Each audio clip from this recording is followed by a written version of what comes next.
ఇటీవల పాకిస్తాన్ ప్రధాని షాబాజ్ షరీఫ్ మరియు ఆర్మీ చీఫ్ ఆసిమ్ మునీర్ భారత సింధు నీటి ఒప్పందాన్ని నిలిపివేసిన నేపథ్యంలో తీవ్రమైన హెచ్చరికలు జారీ చేశారు. భారత్ ఒక్క చుక్క నీరు కూడా తమ దేశం నుంచి ఎత్తుకున్నా దాన్ని యుద్ధ చర్యగా చూస్తామని, ఇలాంటి కార్యకలాపాలు కొనసాగితే యుద్ధానికి సిద్ధంగా ఉంటామని షాబాజ్ షరీఫ్ వ్యాఖ్యానించారు. భారత్ కొత్త డ్యాములు కడితే 10 మిజైళ్లతో దాడి చేస్తామని, సింధు నది నీరు భారత కుటుంబ స్థిరాస్తి కాదని మునీర్ హెచ్చరించాడు. ఇప్పుడు సింధు నది గురించి ఎందుకు మాట్లాడుతున్నారు? పాకిస్తాన్ వ్యవసాయ వ్యవస్థ, విద్యుత్ ఉత్పత్తి, ఉద్యోగం, జీవనాధారం పూర్తిగా సింధు నది మీద ఆధారపడింది. 80% పంటలు, పాకిస్తాన్ ప్రజల్లో 90% పట్టణాలకు నీటి సరఫరా ఇండస్ బేసిన్ నుంచే వస్తాయి. నీటి కొరత వస్తే దేశం ఎదుర్కొనే తీవ్ర సంక్షోభాన్ని పాకిస్తాన్ నాయకులు జీవన మరణ ప్రశ్నగా పేర్కొంటున్నారు. భారత్ ఎందుకు పాకిస్తాన్కి నీరు ఇవ్వడం లేదు? 2025 ఏప్రిల్లో కాశ్మీర్లో జరిగిన ఉగ్రదాడిలో పాకిస్తాన్ నేతృత్వంలో ఉగ్ర సంస్థల లింకులు ఉన్నాయని సాక్ష్యాలతో భారత్ తాత్కాలికంగా IWT ఇండస్ వాటర్ ట్రీట్ ఒప్పందాన్ని నిలిపివేసింది. మళ్లీ నీటి సరఫరా మొదలవ్వాలంటే పాకిస్తాన్ ఉగ్రవాదానికి సహకరించకూడదు, ఇంకా ఉగ్రవాదాన్ని ఆపాలని కేంద్రం స్పష్టం చేసింది.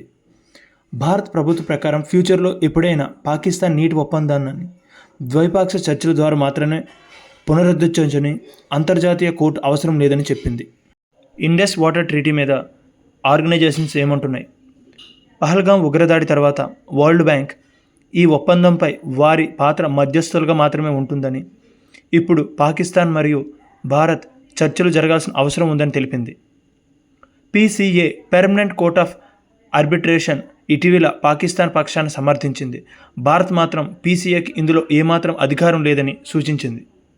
IWT అంటే ఏంటి? సింధు నది ఎక్కడి నుంచి వస్తుంది?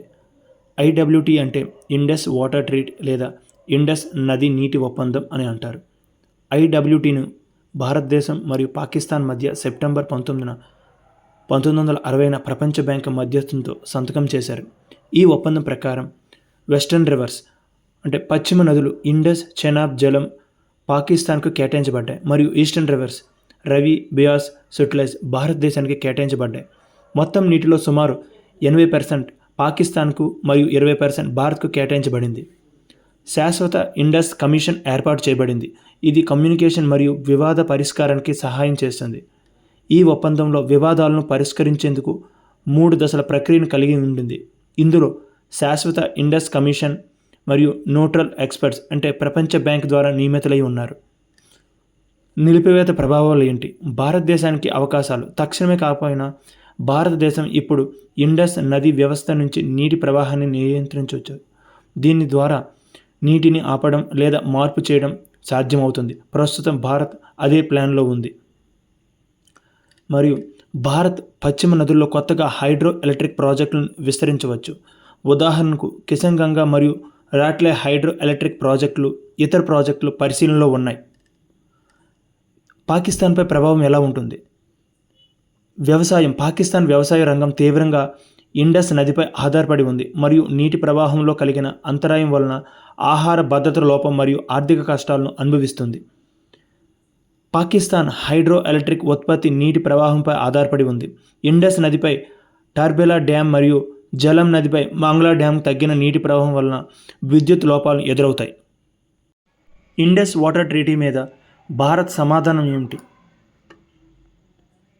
మోడీ స్వాతంత్ర దినోత్సవం రోజు ప్రసంగంలో ఏమన్నారంటే నీరు, రక్తం కలిసి ప్రవహించలేవని ప్రకటన చేశారు. సింధు జలాల ఒప్పందంపై పునరుద్ధరణలు లేదా చర్చలు ఇకపై జరగవని స్పష్టంగా చెప్పారు. పాకిస్తాన్ ఉగ్రవాదాన్ని ప్రోత్సహిస్తున్నందున భారత రైతులు నీటి హక్కులను ఎప్పటికీ వదలవద్దని క్లారిటీ ఇచ్చారు. ఈ ఒప్పందం కారణంగా భారత రైతులకు జరిగిన చారిత్రక నష్టాన్ని సరిదిద్దేందుకు ప్రధాని ప్రభుత్వం సన్నాహాలు చేస్తున్నట్లు చెప్పారు. సింధు జలాలను భారత్లో నీటి తక్కువ ప్రాంతాలకు మరియు ముఖ్యంగా రైతుల ప్రయోజనాలకు మళ్లించేందుకు ఏర్పాట్లు చేస్తామని హామీ ఇచ్చారు. ఉగ్రవాద కార్యకలాపాలు నిలవకుండా ఉంటే మాత్రం చర్చలకు అవకాశం ఉంటుందని, కానీ ఇప్పటి వరకు పాకిస్తాన్ నుంచి సానుకూల ప్రతిస్పందన లేదని, అందుకే ఒప్పందం నిలిపివేయబడిందని స్పష్టం చేశారు.